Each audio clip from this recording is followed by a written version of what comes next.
A dark night in a city that knows how to keep its secrets. But on the 12th floor of the Acme building, one man is still trying to find the answers to life's persistent questions. Guy Noir, Private Eye. So begins the weekly telling of a new adventure in the serial of the Minnesotan detective Guy Noir every Saturday night on public radio stations across the country. And as someone who's been a listener to A Prairie Home Companion for as long as I can remember, I can tell you that Guy never does find those answers to, as he calls them, life's persistent questions. Well, right now, I'm in the same boat. It's the end of the year, a year we've spent reading and learning from not only some of the greatest thinkers ever to put pen to paper, but from the experiences and thoughts of each other. In 2 days, we'll walk out of this building for the last time as high school students, a fact that makes this project seem all the more an end. I know that this presentation, that this event for me, marks the end of the school year more than any AP test or exam. It makes me want to have said something that impresses you, yes, but infinitely more so something that impresses myself, that assures me that as I end this significant portion of my young life, I have somewhere to go, that I've thought things through, and that I perhaps know the answers to life's persistent questions. I want some sort of goal. I want to have figured out what it is that I can do to give my life meaning. I'm sorry to say I haven't found it.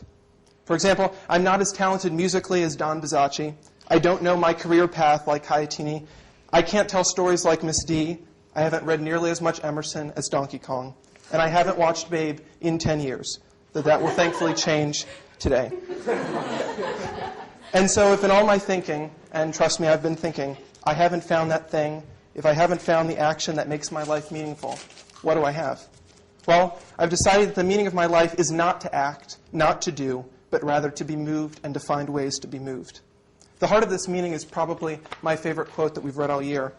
In Act 3 of Man and Superman, the devil says, "Beware of the pursuit of the superhuman, because it leads to an indiscriminate contempt for the human."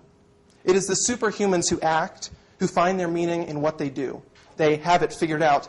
Nietzsche writes that the Superman, or Übermensch, exhibits master morality, a morality that is determined by activity, by doing as the heart desires. In effect, the superhuman's meaning is made manifest in the physical world, in the actions that they take, and in the thoughts that they think. Superman rescues people in planes falling out of the sky. Superman does.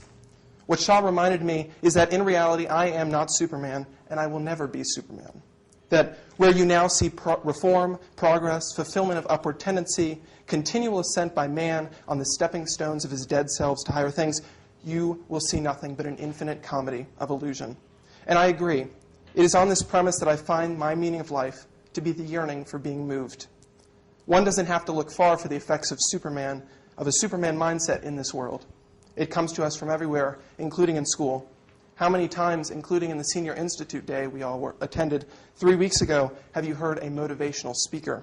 The speaker, Maui, on that day, and I believe everyone here saw him, offered us all 3 questions, questions meant to inspire us to use our gifts and our opportunities to do something. His speech was a good dose of motivation, motivation laced with optimism. Surely that's good, right? I'm sure we've all heard the claim that a positive attitude yields actual results in terms of health and longevity, that good things happen to happy people, people with a positive attitude. Frankl himself writes that the internal conditions of the prisoners in the concentration camp was the result of a free decision. It is this type of Superman mentality that I reject. When we are all willing to be honest with ourselves, we realize that no amount of positive thinking, no amount of yes, you can motivation will make up for the immutability of worldly circumstances that hold us down.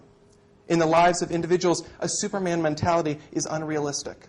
But when it comes to society as a whole, it becomes actually dangerous.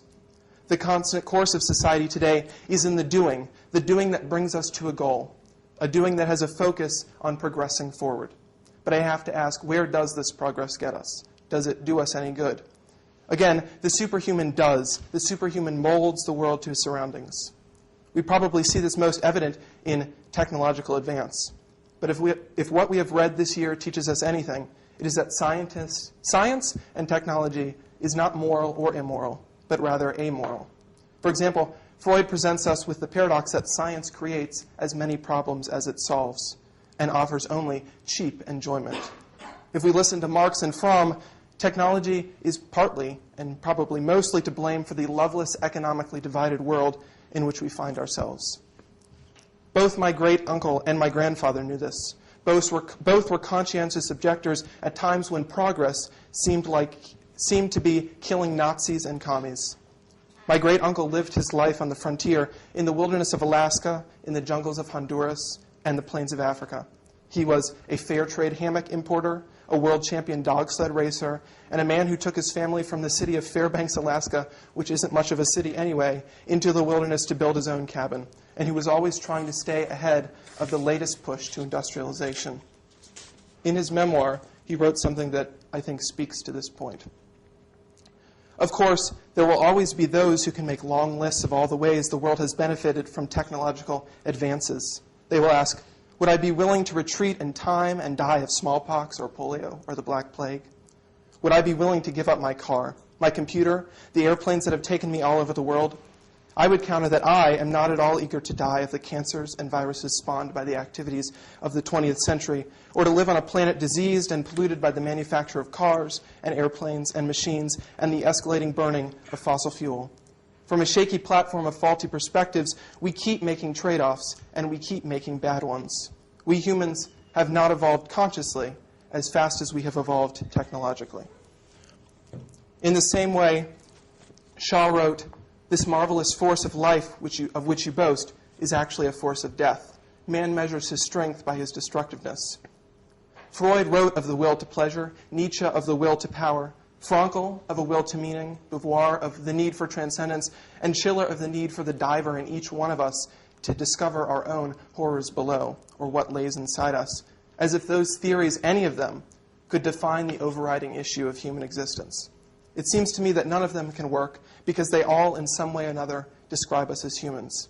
We are a tricky combination of those theories, of instincts and morality, of reason and imagination, of narcissism and self-loathing, the body, and as Marcus Aurelius quotes Epictetus, a little wisp of soul carrying a corpse. But this should tell us something.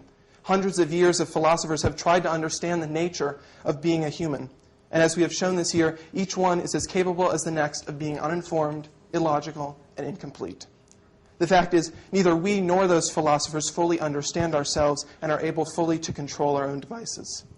A favorite comic of mine has one character telling another how he would really like to ask God why God allows so much suffering in the world when he could do something about it.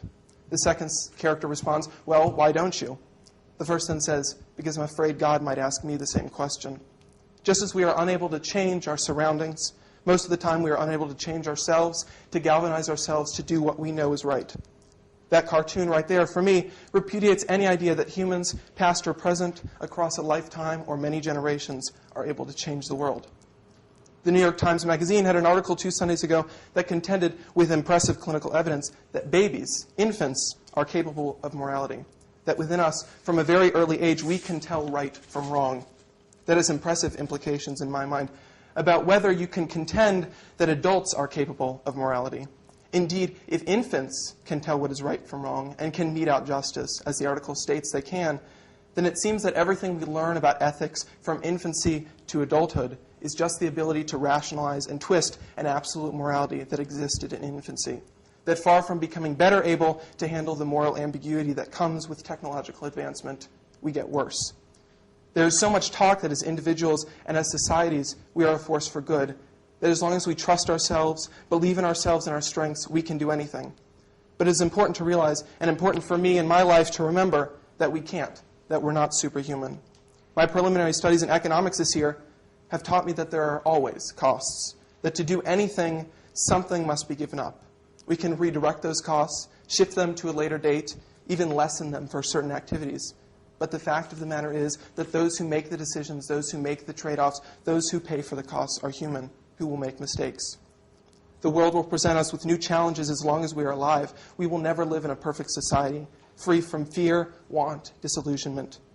The simple fact is that for all our philosophical or scientific or technological advancement, for all our self-help, our motivation, our inspiration, our religion, our science, the number of times we tell ourselves that we are strong and powerful and Superman, and that we are faced with some new resistance, a resistance that comes in the form of our own humanity and the humanity of others.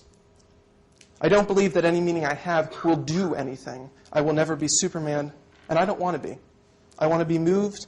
I want to be changed, not by advancement, not by curing disease, not by what is being done and what I have done, but by what is the immutable, unyielding humanity that inhabits every one of our relationships and actions, both successful and unsuccessful. My dad has a PhD in psychology and once worked in hospitals helping patients who, to put it honestly, were dying. Many of them were affected by HIV/AIDS, and this being the early 80s, the disease carried stigma and mystery. One of the memories of his work that he's shared with me was a moment in which he was with one patient who was dying. The other medical personnel were very frightened that they might contract this mysterious disease, and so would hurry to and from the patient's bedside, gloved and masked and remote. They were, in part, inhuman. But my dad, as he tells it, was sitting by the patient's bedside, ungloved, unmasked, holding the patient's hand. My point is this: my dad is not and never was a Superman. He did not save this patient's life. I don't think either that in the pain, fear, loneliness, helplessness, and ostracization that the patient must have felt from that time until his death, that this action made any difference. But something moved. Humanity was made manifest. Milan Kundera convinced me that neither the lightness nor the heaviness of being is bearable. Neither are good and neither are easy, but somehow in the end, life becomes bearable. And it becomes bearable in the manifestation of humanity through movement and emotion. Perhaps one of the strangest things for me to speak about today is my relationship with religion. If you had asked me a year ago whether I believed in God, I assure you my answer would have been no. But over the past year, and with a great deal of thanks to the thinking and reading that I've done for this class, my own classification of my faith has changed. Regardless of my views, I would venture that I've spent more time in a church than anyone else in this room my age. You see, nothing in my life has moved me and has allowed me to become a manifestation of humanity as much as my experience in the Anglican Church, or in America, the Episcopal Church. Quite without my doing, without my action, I have been moved by the sacred music of the Anglican Church. During the 4th grade, I joined the boys' choir of my church, the Cathedral of St. Philip in Atlanta. Since that time, it has grown to be the greatest source of fulfillment and inspiration that I've ever felt. And here comes the crux of the situation, why this experience exemplifies and, more importantly, defines the meaning of my life. Singing has moved me and allowed me to taste the experience of being human, of becoming the manifestation of the paradoxes of daily life, its simultaneous perfection and mediocrity, joy and frustration, excitement and boredom. I am not a master musician. I don't have a great voice or a stunning range, and that is why for me, sacred music is not an act, a doing, or a career. It is a way, a very specific way, mind you, in which I feel what it means to be human, to have a relationship to the forces and people, good and bad, that exist with us on the earth. I am not moved by singing any genre of music, with any type of people, under any conductor, and not even in every space, because it is not my action, but it is my passive response. That feeling of a reaction without having acted in singing is an occurrence that for me offers irrefutable proof of the existence of God. For 6 years of my life, I sang some of the best music by some of the best composers, like Howells, Byrd, Gibbons, Vaughan Williams, Bach, and Stanford, in some of the most magnificent spaces on earth, like Notre Dame, Westminster Abbey, Winchester, York, St. Patrick's, and my own church, under one of the best organist choir masters in the world. Those have been my life-changing experiences. For me, these experiences are indicative of my meaning because they free me from the necessity of a meaning based on doing, based on accomplishment, which for anyone is a futile assignment, so that I can attempt to do that which, quite apart from my own actions and energies, moves me. It frees me to find the experience that signals to me my own human manifestation. It is no longer about me singing, but rather it is about being part of the sound that echoes in a space, filling the emptiness of thousands-year-old stones. So what have I gotten from this? How have I discovered my own meaning of life, the answers to life's persistent questions? I've discovered that I reject optimism and I reject pessimism. I've discovered that I reject a goal-oriented meaning. I want to be happy and sad. I want neither control nor to be controlled. I want neither the Es muss sein nor the Einmal ist keinmal. I want to recognize that I have no power over others and perhaps even less over myself. I have nothing but my ability to be manifestly human, to be moved by a specific experience rather than a broad range of sentimentalities. I end today knowing that I don't want my life to be defined by a mood or a mantra or to be based on a goal. I don't want it to be defined by what I've done or what obstacles I've overcome or how this trip or that attitude changed my life. No, I want it to be defined by the complex set of successes and failures, the good and bad decisions that will make me just like every other human on the planet, ready to be moved and ready to experience. I want to be reminded constantly that in between the ups and downs of life, between the joys and fears, are mediocrities, times when things are normal, when all that has occurred is that we have lived, is that we have been human. That in those times, in every time, the beauty of being human is the ability to be moved, a celebration of passive humanity when we feel like we need to take on the mantle of being an active Superman. Instead of exalting the superhuman, we can appreciate the human. Thank you.